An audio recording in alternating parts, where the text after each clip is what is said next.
ಮಾತುಗಳನ್ನು ಮುಗಿಸ್ತೇನೆ. ಕವಿಗೋಷ್ಠಿ ಅಧ್ಯಕ್ಷ ಅಂತ ಹೇಳುವಾಗ ಸಾಹಿತ್ಯ ಅಂತ ಸ್ವಲ್ಪ ಹೇಳಬೇಕಲ್ಲ. ಹಾಗೆ ಈ ಸಾಹಿತ್ಯ ಅಂತ ಹೇಳುವಂಥದ್ದು ಪಾಂಡ್ಯನು ಒಂದು ಥರ ಬರೀಬೋದು, ನಾನು ಒಂದು ಥರ ಬರಿಬೋದು, ರೇಮಂಡ್ ಒಂದು ಥರ ಬರೀಬೋದು, ಗುಣಾಜ ಒಂದು ಥರ ಬರಿಬೋದು, ಒಂದೇ ವಿಷಯದಲ್ಲಿ ಬರಿಬೋದು. ವಿಷಯ ಒಂದೇ, ಭಾವ ಹಲವು, ಹಾಗೆ ಬರ್ತದೆ. ಅದುವೇ ಒಂದು ಕಾವ್ಯದ ಸಿದ್ಧಿ. ಹಾಗಾಗಿಯೇ ಎಲ್ಲ ವ್ಯಕ್ತಿಗಳು ಕವಿಗಳೇ. ಇಲ್ಲಿ ಬಂದು ಕೂತವರು ಮಾತ್ರ ಕವಿಗಳಲ್ಲ, ಮನೆಯಲ್ಲೇ ಇದ್ದುಕೊಂಡು ಕೂಡ ಕವಿಗಳೇ ಆಗಿರ್ತಾರೆ ಅವರು.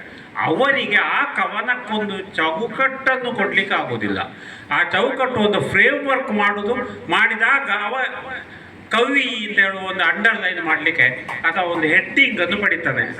ನೀವು ಬೇಕಾದ್ರೆ ನೋಡಿ, ನಮ್ಮ ಮನೆಯಲ್ಲೇ ಆಗಿರ್ಬೋದು, ಏನಾದರೂ ಗುಣಗುಣಿಸಿ ಕವಿತೆಗಳನ್ನು ನನ್ನ ಹೆಂಡತಿಯೂ ಕವಿಯೇ, ನನ್ನ ಮಗನೂ ಕವಿಯೇ, ನನ್ನ ಸೊಸೆಯೂ ಕವಿಯೇ, ಎಷ್ಟು ದೊಡ್ಡ ಕವಿಗಳೇ. ಆದರೆ ಅವ್ರಿಗೆ ಹಲವರ ಕಿವಿಗಳಿಗೆ ಆಹಾರವಾಗಲಿಲ್ಲ. ಯಾಕೆ? ಅದು ಹಲವಾರು ಕಾರಣಗಳಿರ್ಬೋದು. ಹಾಗಾಗಿ ಅಲ್ಲದೆ ಹಲವಾರು ರೀತಿಯ ಸಾಹಿತ್ಯಗಳು ಹುಟ್ಟಿಕೊಂಡು. ಯಾಕೆ? ಶಾಂತಾರವರಿಗೆ ಯಾವುದೋ ಒಂದು ರೀತಿಯಲ್ಲಿ ಬರೆಯುವಂತ ಕಂಡಿತು, ಬರೆದ್ರು.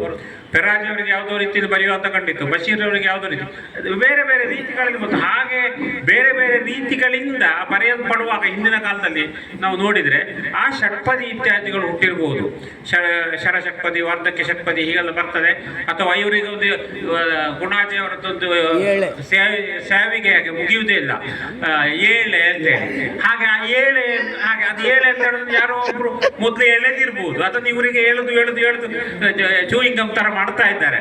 ಹಾಗೆ ಎಲ್ಲಿಯೋ ವಿದೇಶದಲ್ಲೇ ಉರ್ದುವಿನಲ್ಲಿ ಇದ್ದಂತಹ ಸಾಹಿತ್ಯ ಗಜಲ್ ಅಂತೇಳಿ ಅದನ್ನು ಬಜಿಲ್ ಮಾಡಿ ಗಜಲ್ ಬರೆಯುವುದು. ಪಾಂಡ್ಯರು ಬರಿಬಹುದು, ನಾನು ಬರಿತೇನೆ. ಹಾಗೆ ಅಥವಾ ಇನ್ನು ಟಂಕ ಅಂತ ಇರ್ಬೋದು, ತನಗ ಅಂತ ಇರ್ಬೋದು, ಇತ್ಯಾದಿಗಳೆಲ್ಲ ಇದೆ. ಹಾಗಾಗಿ ಒಂದೇ ವಿಷಯವನ್ನು ಆ ರೀತಿಯಲ್ಲಿ ಬರೆದ್ರೆ ಹೇಗೆ ಅಂತ ಹೇಳಿ ನನ್ನ ಮಾತನ್ನು ಮುಗಿಸ್ತೇನೆ. ಇದು ಗಜಲ್ ರೂಪದಲ್ಲಿದೆ. ಹಲವು ಕಡ್ಡಿಗಳಿಂದ ಹಿಡಿಸೂಡಿ ಮಾಡು,